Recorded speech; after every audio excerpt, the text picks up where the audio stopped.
Okay.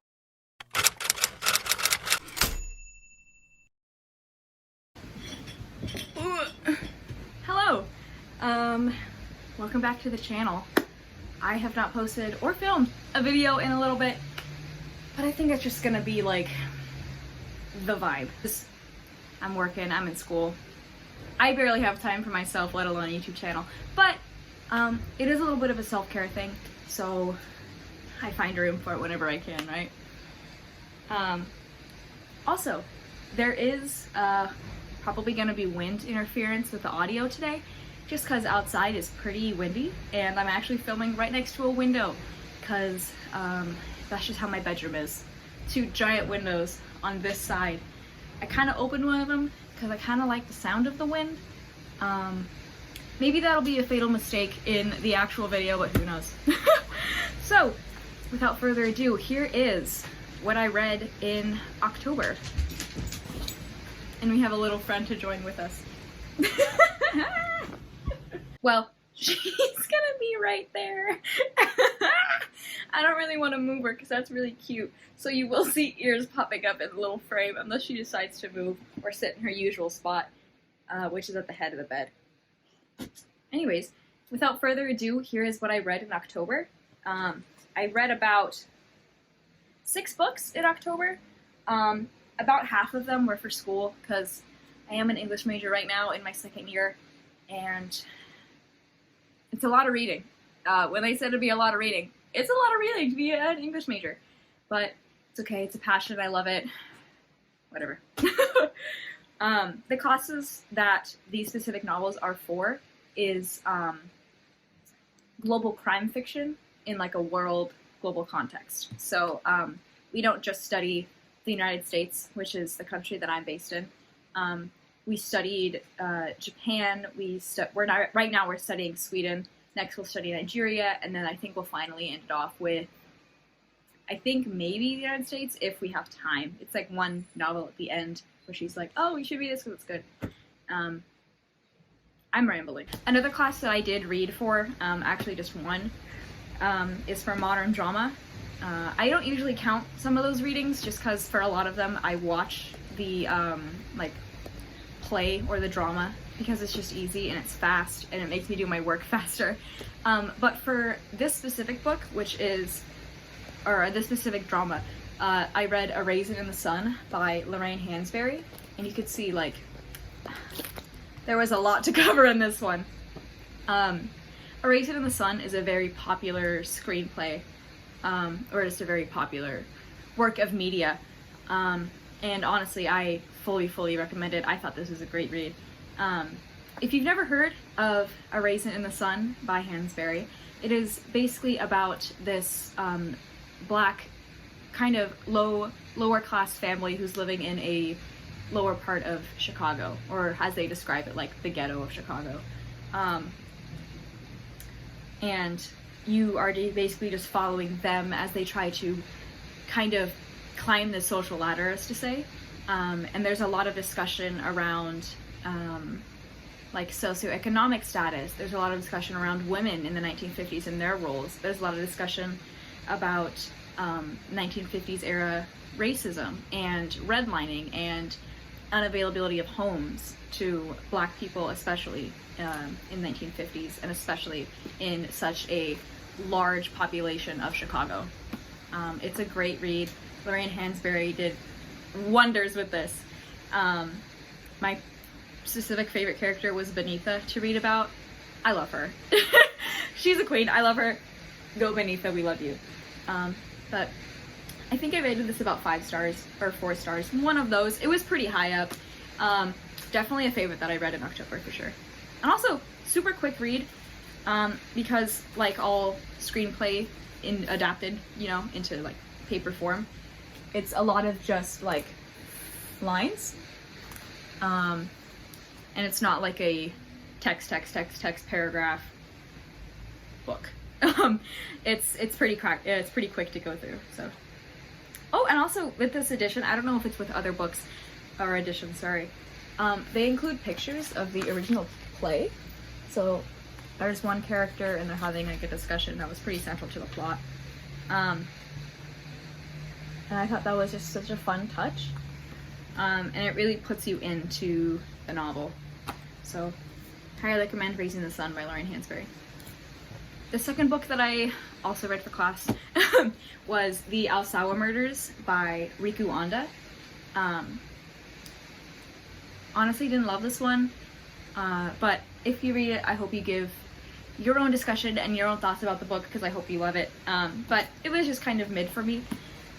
Basically, this book is about solving a crime, or investigating a crime, more to say, that happened in, I think the 1970s. Yeah, in the 1970s.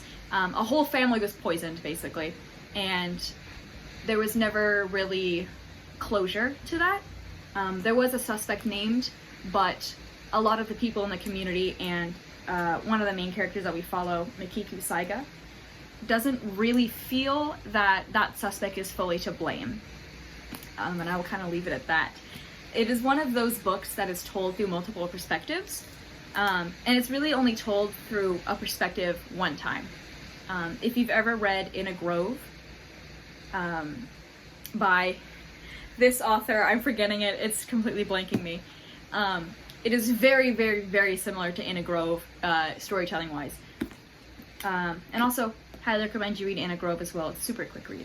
But I thought, honestly, that that kind of narrative storytelling tool is just not my favorite. I don't like reading usually like switched perspectives. I kind of like to stay with one character.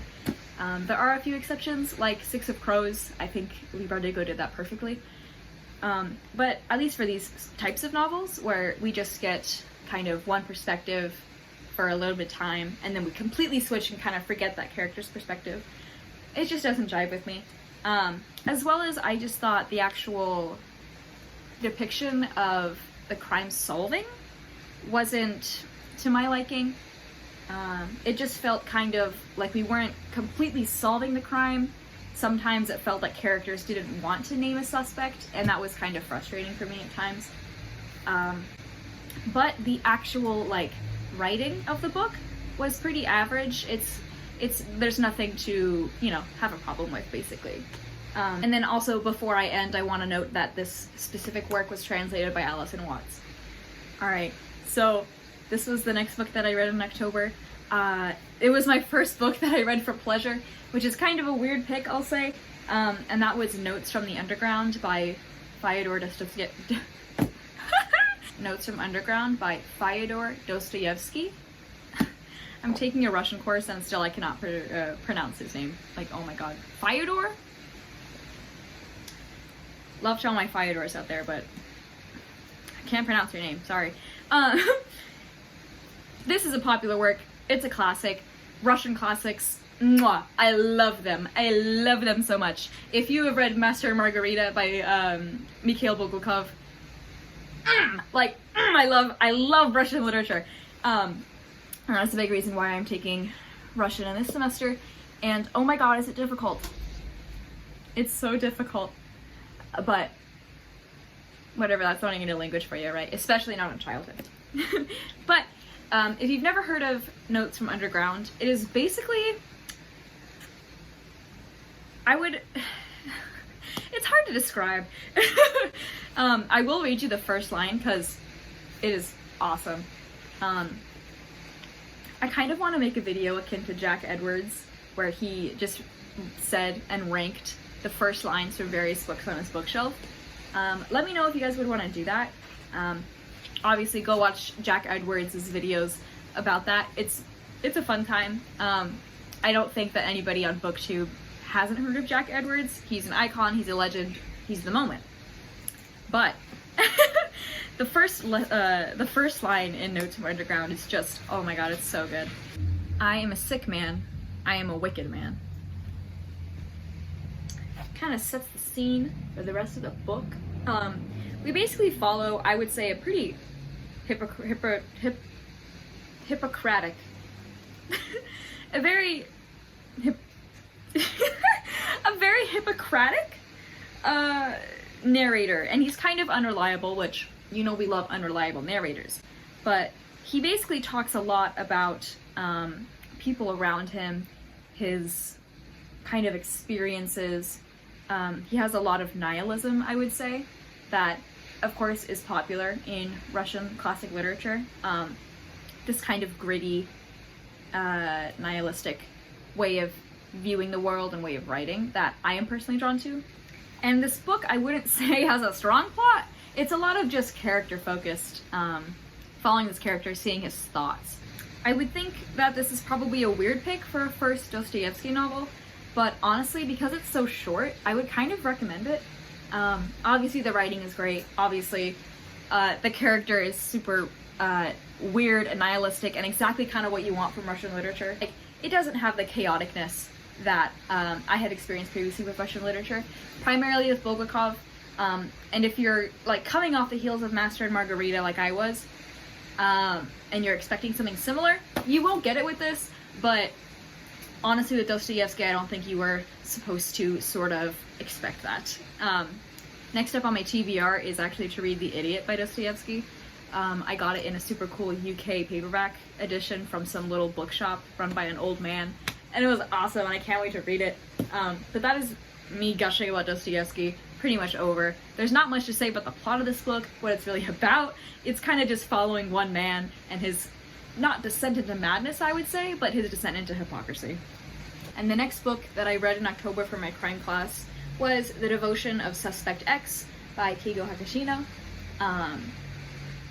I liked this book much more than the other book that we studied in this course, which was The Aosawa Murders by Riku Onda. This one I just feel is more put together well. It's hard to say. I think the crime was more, it drew me in better, right? It drew me in. The characters were more fleshed out because you stayed with them for a while.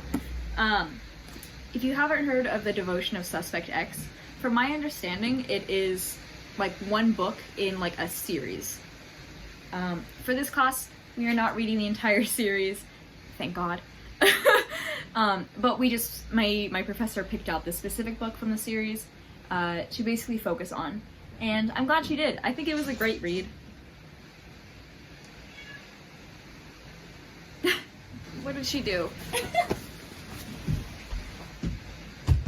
What do you want? Oh, you found her elbow. Back to The Devotion of Suspect X.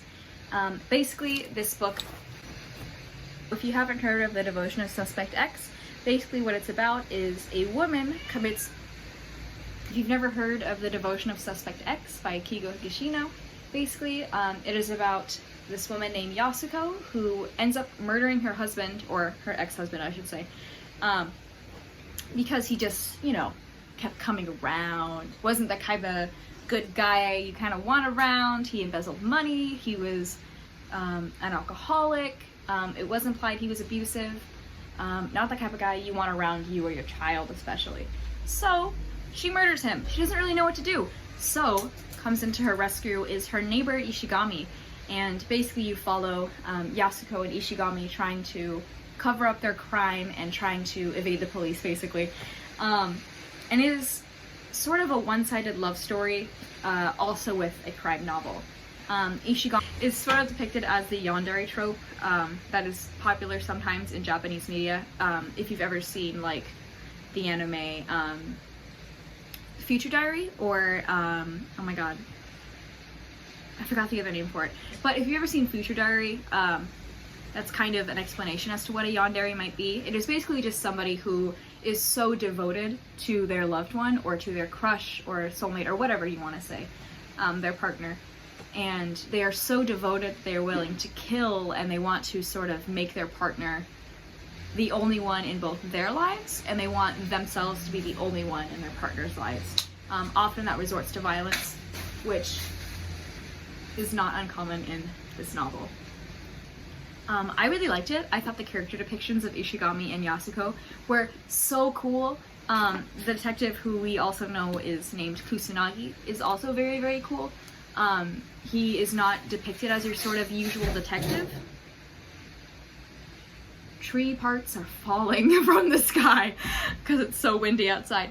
Kusanagi, who is the detective on the case, is not your typical detective. He is not as logical, not to say he's stupid or something, but he's just not logical, cold, that sometimes detectives are written to be in crime novels. He is more easygoing, he's joking, he's kind of jovial even. And that was really refreshing to see. I thought, honestly, the characters in this novel were really refreshing to see, all in all. For one, Yasuko wasn't a cold-blooded killer, and neither was really Ishigami. A lot of these characters chose what to do because of passion or emotional sort of emotional reasons versus just a cold wanting to murder motive. Which is what I thought was really cool about this novel. Honestly, really high rating. Super, super, if you're into crime, if you're into true crime, which I know is really popular right now, super recommend to read The Devotion of Suspect X. I don't know what to say about the other like novels in that series. I am not familiar with them. I don't even know the name of the series. But maybe check out that book, maybe check out that series, maybe check out Higashino and his work. Alright, next up, the second to last thing I read in October for myself was Earth Eater by Dolores Reyes. This was super, super cool. It is basically a literary novel that follows this girl who can see the dead, basically, or see the last known location of a person by eating the dirt that that last person touched, or the dirt where they died on, etc., etc., the dirt of an accident that may have happened. And it takes place in Argentina, which is really cool. I've not read a book that has taken place in Argentina before. And is also written by a Argentinian feminist and activist, which, super cool. I'm glad I got to read it. It is also so well done that it's insane. And then I also want to point out that the translator for this one is, oh, I wish they would really put translators on the cover. It makes it so hard to find them. Earth Eater was translated from Spanish by Julia Sanchez. And specifically for this translator, Julia Sanchez, she also puts like a little written bit at the ending of the book, which I think is very cool. Her own little note, and she talked about Reyes' activism and feminism in Argentina specifically, and how it kind of is represented in this book. If you are into like Latin American novels, and you are into like female rage and kind of feminist stories being told, highly recommend you read this. Obviously, trigger warning for mentions of death, graphic depictions of death and dying, accidents, missing persons. It is in this book. It is a short novel, but those are in this book. So high warning. If you are sensitive to those subjects, maybe skip out on this one. It greatly reminded me of the character Rebecca from 100 Years of Solitude, and that's what made me pick it up at first. I loved her character in that novel, and just the visual image of eating dirt, like gorging oneself on dirt, is so... it draws me in, and I'm not completely sure why, but that's what drew me in to buy this book. I read it, I loved it, highly recommend. The last thing that I read in October was At Night All Blood is Black by David Diop. I have always kind of been interested in World War I, specifically different perspectives from World War I, and if you are into that, highly recommend this book. It did win the International Booker Prize in 2021, so I'm sure a lot of you probably know of this book already, if not have already read it, but I just did. Again, super short, easy read. Not easy, but easy in the way that it's short. It's not an easy read in the ways that it is gruesome, extremely. Hello? As I was saying, this book is very gruesome. There are a lot of depictions of death that will come with war novels, especially in World War I, where death was everywhere, and it was gruesome, and it was grueling, and it was a nightmare. It was a nightmare, absolutely. And that's part of the reason why I think some of these novels are so important. Reading about novels from World War I or World War II, or, you know, any war where it depicts the bloodshed and just the horrors of war, that I think, again, is so important to read, because war still exists, right? We are always, humanity, going to get into wars, and I think the more we know about the horrors of it, and the more we know about the toll it takes on us as people, not just as lives, but as culturally, societally, emotionally, psychologically. Hopefully it kind of lets people realize like the actions they can take when leaders want to wage war, or when citizens want to go to war against other countries, against their own people. It is so important to learn and to read and to know about truly the cost of war, both the human cost and the emotional cost. At Night, All Blood is Black is about a Senegalese